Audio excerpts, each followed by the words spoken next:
Hello students, once again welcome back in my class. Today in class 10th, I am going to continue numericals. Students, you have gone through my two videos which were having the numericals of the chapter electricity. Each video was having 6 numericals. Therefore, I have completed 12 numericals. Now it is the turn of numerical number 13.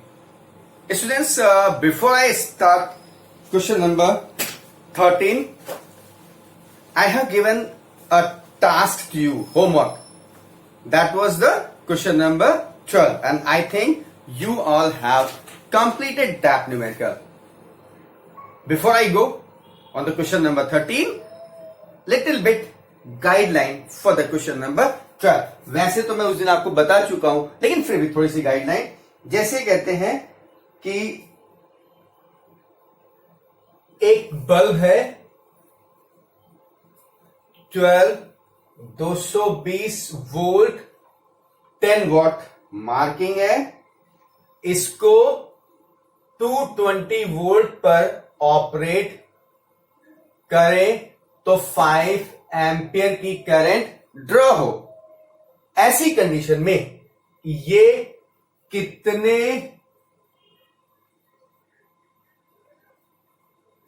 Bulb parallel में 220 volt 5 ampere की current draw हो तो कितने bulb parallel में connect किए जाएं. ऐसा मैंने कहा था, इस तरीके का क्वेश्चन एक कराया था. देखिए, पहली बात, 5 एम्पियर करंट के लिए 220 वोल्ट पर रेजिस्टेंस कितना होना चाहिए? R is equal to V by I, that is 220 by 44 ohm. यानी इक्विवेलेंट रेजिस्टेंस हमारा 44 ओम होना चाहिए. किसका? इतने बल्ब का. कितने? N बल्ब का. ठीक है. अब क्योंकि पैरेलल में लगे हुए हैं तो N by resistance of bulb is equal to 1 by R, that is 44. अब मेन चीज हमारे पास रह गई, ये दिया हुआ है, ये यहां पे दिया हुआ है, N निकालना है, रेजिस्टेंस ऑफ बल्ब निकालना चाहिए. तो रेजिस्टेंस ऑफ बल्ब कैसे निकालेंगे? उसके लिए V और P दिया गया है, तो आपको मालूम है, but P is equal to V square by R. ये क्या है?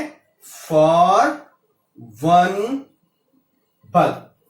तो R is equal to V square by P, and V है 220 इंटू 220 एंड पावर हमारी 10 वॉट दी गई है. ये कैंसिल हो गया तो 44 यानी 4840 ओम. यानी एक बल्ब का रेजिस्टेंस हमारा 4840 ओम आ रहा है.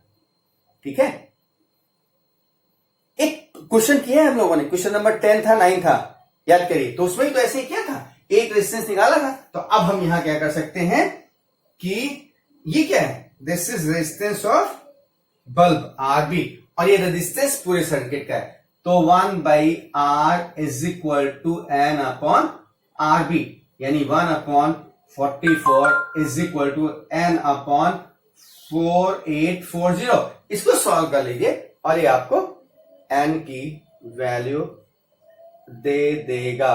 110 आना चाहिए मुझे लगता है. Therefore N is equal to 4840 upon 44 410, यानी 110 N, यानी 110 बल्ब्स पैरेलल में कनेक्ट करेंगे तो 5 एम्पियर की करंट ड्रा होगी 220 वोल्ट की लाइन पे. और बल्ब की मार्किंग दी गई है 220 वोल्ट एंड 10 वोल्ट. इससे आप बल्ब का रेजिस्टेंस फाइंड कर लेंगे. That's it. समझ में आ गया? अगर जिसने नहीं किया, जिसको नहीं समझ में आया था, अपने आप से नहीं कर पाया, उसके लिए, क्योंकि क्वेश्चन नंबर 10 में रेजिस्टेंस निकालने के लिए R is equal to V by I circuit का निकाल लिया था, और R is equal to V by I जो कंपोनेंट लगाया गया था. लेकिन यहां रेजिस्टेंस निकालने के लिए VI नहीं दिया गया, V और P दिया गया. तो यहां रेजिस्टेंस निकालने का एक फॉर्मूला है, और वो क्या है? ये T is equal to V square by R. यानी R B is equal to V square by B, और एक है फॉर बल्ब। ठीक है, क्लियर? तो अभी काम करिए, वीडियो पॉज कर रहे हो, इसको नोट कर लीजिए फटाक से। Well students, now I am starting question number 13। First of all you try to understand, मैंने इसका डायग्राम थोड़ा सा बना लिया है। ये स्टेटमेंट कहता है कि hot plate of electric oven है, उसकी हॉट प्लेट है जो कि 220 वोल्ट की लाइन से कनेक्टेड है, 220 वोल्ट। यानी V कितना हो गया? Question number 13, V is equal to 220 volt.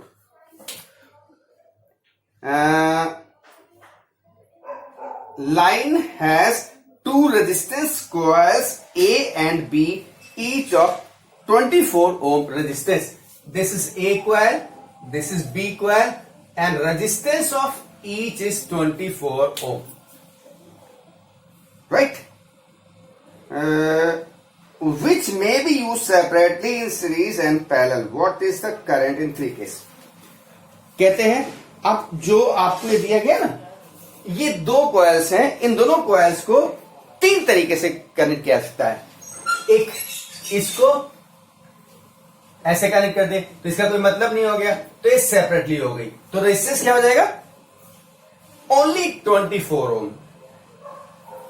Second condition में इसको यो जोड़ देंगे, तो ये तो सीरीज कॉम्बिनेशन हो गया, तो अब रेजिस्टेंस क्या हो जाएगा? Equivalent of 24 and 24 in series combination, right? और इसके बाद क्या है? इसके बाद कहते हैं कि इनको अगर हम यहां से पैरेलल कॉम्बिनेशन में कनेक्ट कर दें, ये पैरेलल हो गए, तो अब रेजिस्टेंस क्या हो जाएगा? 24 और 20 ओम का पैरेलल इक्विवेलेंट, यानी तीन रेजिस्टेंस के केस में करंट क्या होगी? तो I तो सीधा सीधा V बाई आर होता है ना, तो नंबर 1 सेपरेट केस में क्या होगा? I is equal to V by R, V हमारा 220 है और R कितना है? 24 ohm. That will give you result, right? Second case number 2,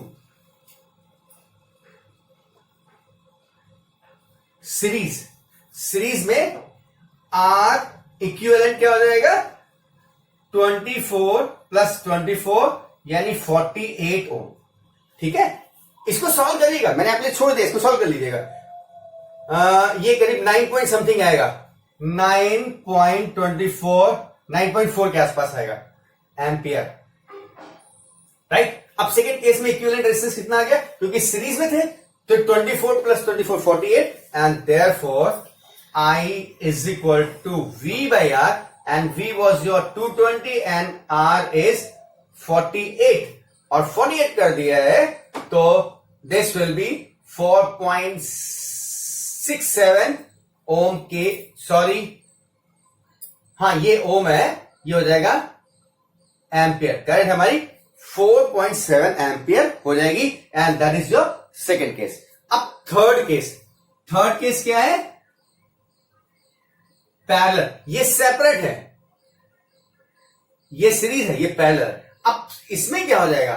तो R इक्विवेलेंट क्या हो जाएगा? 1 by R equivalent is equal to 1 by 24 plus 1 by 24, parallel combination हो गया, and that is 24, 1 plus 1 that is 2 by 24 यानी 1 by 12, तो R equivalent क्या हो गया?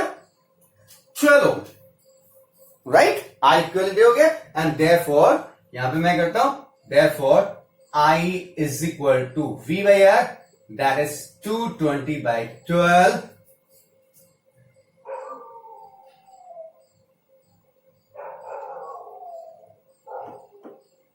(18.3 एम्पियर। तो this will be correct in the third case. Concept clear? It's a very simple question. थोड़ा सा लॉजिक है कि अगर सेपरेट कनेक्ट करते हैं तो केवल एक ही काम करेगा, रेजिस्टेंस। तो I is equal to V by R, R की जगह 20 रख देंगे, 24 रख देंगे, सेपरेट कनेक्शन है।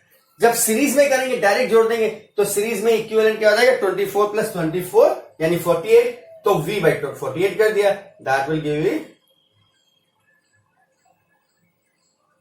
4.7 एम्पियर। और जब पैरेलल कॉम्बिनेशन हो जाएगा तो क्या हो जाएगा, 1/24 प्लस 1/24 इक्विवेलेंट आ जाएगा 12। तो I is equal V by R, that is 18/3। Concept clear?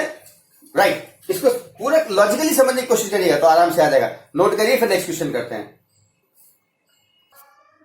Well class, question number 14 कहते हैं compare the power used in 2 ohm resistors in each of the following circuits.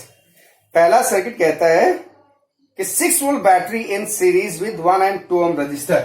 मतलब पहला सर्किट ये है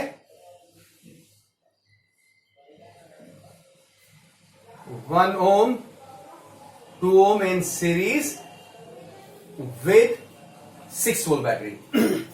और दूसरा सर्किट कहता है 4 वोल्ट बैटरी पैरेलल 12 and 2, एक रजिस्टर 12 ओम, इसके पैरेलल में 2 ओम और इसके साथ एक बैटरी लगी है, that is 4 volt. 12 to 4 volt, right. कहते हैं इस रजिस्टर में आपको पावर 2 ओम की इस सर्किट में और 2 ओम के इस सर्किट में पावर, इसको P1 मान लें, इसको P2 मान लें। तो आपको क्वेश्चन नंबर 14 में P1 is to P2 find करना है। समझ में आ गया? तो पहली बात तो रेजिस्टेंस दिया गया है, हम देखिए सीधी सी बात करते हैं, हम इस फॉर्मूले को यूज करेंगे। फर्स्ट केस, ये केस 1 है और ये केस 2 है। केस 1, तो पहले क्या करते हैं, इक्विवेलेंट रेजिस्टेंस निकाल लेते हैं। R equivalent is equal to 1 plus 2, that is 3 ohm. दोनों सीरीज में, और सीरीज में R is equal to R plus R2 होता है, राइट। तो 3 ओम आ गया और V कितना दिया है, V is equal to 6 volt and therefore I is equal to V by R equivalent यानी 6/3, दैट इज 2 एम्पियर। करंट हमारी 2 एम्पियर आ गई। अब जब करंट हमारी आ गई 2 एम्पियर, तो ये क्योंकि सीरीज में कनेक्ट है तो दोनों से करंट सेम जाएगी, यानी 2 एम्पियर यहां भी फ्लो करेगी, 2 एम्पियर यहां भी फ्लो करेगी। और इस रजिस्टर का पावर निकालना है तो P1 is equal to IR। I कितना है आपने जो निकाला है, that is 2 ampere. 2 into R कितना है, R है I square R। P is equal to IR नहीं होता, P is equal to VI और V is equal to IR, यानी I स्क्वायर R। तो 2 का स्क्वायर इंटू रेजिस्टेंस है, रेजिस्टेंस है आपका 2, तो that is 4 into 2 and that is 8 what P1। ये किसके लिए? केस 1। अब कहते हैं केस 2 कौन सा है, ये वाला। तो क्या निकालना है आपको, इसमें पावर निकालनी है। तो इसको निकालने का तरीका क्या हो सकता है,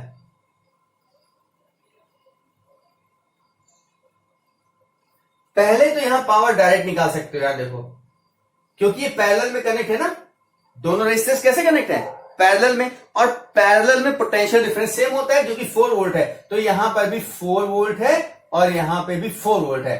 तो एक फॉर्मूला तो होता है V square by R, P is equal to V square by R। V कितना है 4, यानी 4 into 4 by 2, that is 8 watt, that is your 8 watt, right. दूसरा तरीका क्या हो सकता है, और एक तो ऐसे निकाल सकते हो, दूसरा मैं अगर यही फॉर्मूला निकालूं P is equal to I square R, I square R निकालूं तो पहले देखो R ये है, V ये है भाई, तो हमारा इसी से आ गया ना 8 वॉट। लेकिन हम दूसरा तरीका, कोई दूसरा स्टूडेंट दूसरे तरीके से निकाल सकता है, कैसे, तो यहां पे I निकाले तो आपको मालूम है I is equal to V by R। V कितना है 4 और R कितना है 2, is equal to 4 by 2, that is 2 ampere. अब यहां 4 वोल्ट क्यों है, मैं पहले बता चुका हूं कि दोनों रेजिस्टेंस पैरेलल में कनेक्ट है तो पोटेंशियल डिफरेंस दोनों के एक सेम होगा। आई आ गया, तो अब हम ये फॉर्मूला लगा दे, देखो क्या, P is equal to I square, तो P2, ये P2 लिख दे रहे हैं, तो P2 is equal to I square R, I कितना है 2, तो 2 का स्क्वायर इंटू आर कितना है 2, एंड दैट इज 8 वॉट। तो चाहे ऐसे निकालिए V स्क्वायर बाई आर, तब भी 8 वॉट आ रहा है, या P2 is equal to I square R निकालिए तब भी 8 वॉट आ रहा है, दोनों कंडीशन में 8 वॉट आ रहा है। तो इसका मतलब ये हुआ कि P1 is to P2 is equal to 8 is to 8, यानी P1 is to P2 is equal to 1 is to 1। Clear? Circuit बनाइए, कॉन्सेप्ट समझिए, लॉजिकली करिए, बहुत अच्छे सवाल आएंगे, नोट करिए, फिर अगला क्वेश्चन करते हैं। Well, students, today you have done 3 numericals, question number 12, 13 and this was the 14। मैंने सोचा था कि आज मैं पूरा चैप्टर खत्म कर दूंगा, 18 तक कर दूंगा, लेकिन स्टॉप कर रहा हूं। ये 3 न्यूमेरिकल्स आपके थोड़े स्टैंडर्ड न्यूमेरिकल हैं, तीनों को बार बार देखिए, ठीक है? 12 भी ठीक है, 13 भी ठीक है और 14 भी ठीक है। इसके आगे के क्वेश्चन हम आपको अगले वीडियो में देंगे। क्यों? 3 करिए, 3 के कॉन्सेप्ट को समझिए, लॉजिक को, that will be very helpful. और ये अगर आपको समझ में आता चला गया, देखिए ये क्वेश्चन भी होने का है ना, दोनों तरीके से फाइंड कर सकते हैं। एक तो V square by R formula power का ही है, और दूसरा P is equal to I square R जो मैंने यहां लगाया, दोनों तरीके से कर सकते हैं ना, ठीक है? तो आप चाहे जैसे करिए। कोई लड़का क्या कर सकता है ना कि दोनों का इक्विवेलेंट निकाल करके रेजिस्टेंस, और V दिया हुआ है तो I निकाल ले, फिर I को डिवाइड ही करे दोनों में, क्योंकि करंट तो डिवाइड होगी ना। कोई जरूरत नहीं, ये 2 तरीके सिंपल से हमने बता दिए, ये या V by R, I is equal to V by R से आई स्क्वायर आर, दोनों लगा करके 8 वॉट आ रहा है। तो दोनों कंडीशन में 1 ओम और 2 ओम का 6 वोल्ट के साथ सीरीज, 12 ओम और 2 ओम का पैरेलल 4 वोल्ट के साथ, तो पावर थ्रू 2 ओम रेजिस्टेंस क्या होगी, जो कि 8 वॉट और 8 वॉट दोनों केस में आ रही है, तो रेशियो 1:1 होगा। ठीक है, आज इतना ही, दैट इज सफिशिएंट। इसके बाद अगली क्लास में। Thank you, God bless you. Note कर लीजिए।